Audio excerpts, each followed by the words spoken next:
அனைவருக்கும் வணக்கம். எல்லாரும் எப்படி இருக்கீங்க? இன்னைக்கு நாம ஒரு முக்கியமான விஷயத்த பத்தி பேச போறோம். நம்ம தமிழ்நாட்டு சமையல்ல உப்பு இல்லாம ஒரு பருப்பு கூட வேகாதுன்னு சொல்லுவாங்க.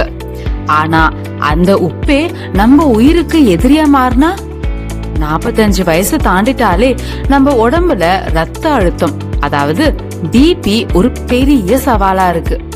என்னப்பா உப்பு கம்மியா சாப்பிடுன்னு டாக்டர் சொல்றாரு, ஆனா ருசி இல்லாம எப்படி சாப்பிடுறது? இதுதானே உங்க கேள்வி. கவலைப்படாதீங்க, இன்னைக்கு நான் உங்களுக்கு ஒரு சீக்ரெட் சொல்ல போறேன்.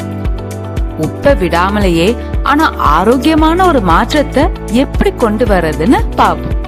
இந்த சேனல்ல 40 வயசுக்கு மேல ஆனவங்களோட ஆரோக்கியத்தை மையப்படுத்தி நிறைய வீடியோஸ் போடுறோம். அதை மிஸ் பண்ணாம பார்த்து உபயோகப்படுத்திக்க எங்க அம்மா அப்பா நலம் சேனலுக்கு சப்ஸ்கிரைப் பண்ணுங்க, பெல் ஐகானை கிளிக் பண்ணுங்க. சரி, வாங்க வீடியோக்குள்ள போலாம். ஏன் டாக்டருங்க உப்பை குறைக்க சொல்றாங்கன்னு என்னைக்காவது யோசிச்சிருக்கீங்களா? நாம சாப்பிடுற சாதாரண உப்புல சோடியம் அதிகமா இருக்கு. இந்த சோடியம் என்ன பண்ணும் தெரியுமா? நம்ம ரத்தத்துல தண்ணியை இழுத்து புடிச்சு வச்சுக்கும். ஒரு பலூன்ல அதிகமா தண்ணி ஊத்துனா எப்படி அது உப்பும், அதே மாதிரி நம்ம ரத்த குழாய்கள்ல அழுத்தம் அதிகமாகும். இதுதான் ஹை பிபி. நம்ம 45 வயசுக்கு அப்புறம் நம்ம கிட்னியோட வேகம் கொஞ்சம் குறையும். அந்த எக்ஸ்ட்ரா உப்பை வெளியேற்ற கிட்னி ரொம்ப கஷ்டப்படும். இதனாலதான் ஹார்ட் அட்டாக், ஸ்ட்ரோக் போன்ற பிரச்சனைகள் வருது. ஆனா பயப்படாதீங்க, இதுக்கு ஒரு சூப்பரான தீர்வு இருக்கு. சரி, அந்த சீக்ரெட் என்ன? அதுதான் பொட்டாசியம் என்ரிச் சால்ட் அல்லது லோ சோடியம் சால்ட். நம்ம சாதாரணமா கடையில வாங்குற உப்புல 100% சோடியம் இருக்கும். ஆனா இப்ப வர இந்த ஸ்பெஷல் உப்புல 15% இருந்து 30% வரை சோடியத்தை குறைச்சு அதுக்கு பதிலா பொட்டாசியம் சேர்த்திருக்காங்க. இந்த பொட்டாசியம் ஒரு ஹீரோ மாதிரி. இது ரத்த குழாய்களை ரிலாக்ஸ் பண்ணும், கிட்னி வழியா எக்ஸ்ட்ரா உப்பை வெளியேற்ற உதவும். இந்தியாவில் நடந்த ஒரு பெரிய மருத்துவ ஆராய்ச்சியில இந்த உப்பை பயன்படுத்தினவங்களுக்கு பிபி கணிசமா குறைஞ்சிருக்குன்னு கண்டுபிடிச்சிருக்காங்க. இது வெறும் விளம்பரம் இல்லங்க, டாக்டர்களே சிபாரிசு பண்ற விஷயம். அடுத்தது ஒரு முக்கியமான விஷயம். இப்ப சோசியல் மீடியால இந்து உப்பு, அதாவது ராக் சால்ட் இல்லனா ஹிமாலயன் பிங்க் சால்ட், இத சாப்பிட்டா பிபி வராதுன்னு சொல்றாங்க. இது உண்மையா? டாக்டர்கள் என்ன சொல்றாங்கன்னா இது ஒரு பெரிய கட்டுக்கதை. பிங்க் சால்ட்லயும் சாதாரண உப்புல இருக்க அதே அளவு சோடியம் தான் இருக்கு. அதுல இருக்கிற மினரல்ஸ் ரொம்ப கம்மி.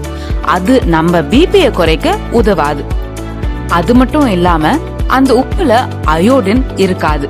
அது தைராய்டு பிரச்சனைக்கு வழிவகுக்கும். சோ கலரை பார்த்து ஏமாறாதீங்க. சோடியம் கம்மியா இருக்க உப்பை தேர்ந்தெடுங்க.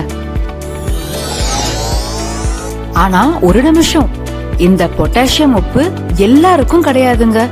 உங்களுக்கு கிட்னி பிரச்சனை இருந்தாலோ அல்லது நீங்க பிபிக்காக ஸ்பெஷல் மாத்திரைகள் சாப்பிட்டுட்டு இருந்தாலோ இந்த உப்பை பயன்படுத்த கூடாது.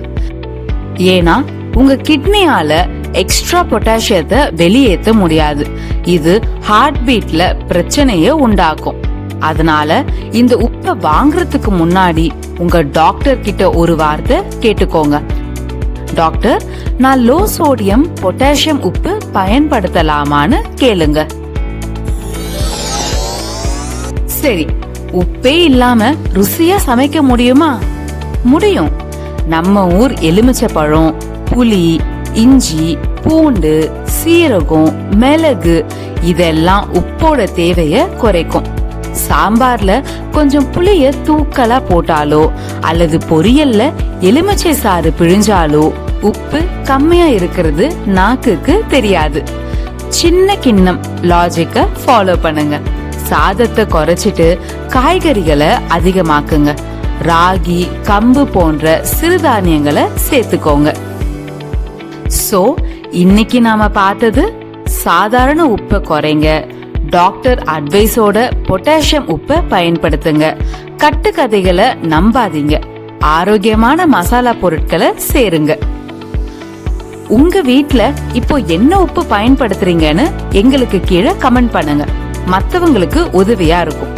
இந்த வீடியோல உங்களுக்கு வேற எந்த சந்தேகம் இருந்தாலும் எங்களுக்கு கீழே கமெண்ட்ல கேளுங்க, நாங்க சொல்றோம். இந்த தகவல் உங்களுக்கு பயனுள்ளதா இருக்கும்னு நம்புறேன். உங்கள மாதிரியே ஆரோக்கியத்துக்கு முக்கியத்துவம் கொடுக்கிற உங்க உறவினர்களுக்கும் உங்க நண்பர்களுக்கும் இந்த வீடியோவை இப்பவே வாட்ஸ்அப்ல ஷேர் பண்ணுங்க. அவங்க ஆரோக்கியமா இருக்கிறதுக்கு நீங்க ஒரு காரணமா இருக்கலாம். நம்ம சேனலை சப்ஸ்கிரைப் பண்ணி பெல் ஐகானை கிளிக் பண்ணுங்க. அடுத்த வீடியோல இன்னொரு முக்கியமான தகவலோட உங்களை சந்திக்கிறேன். நன்றி, வணக்கம்.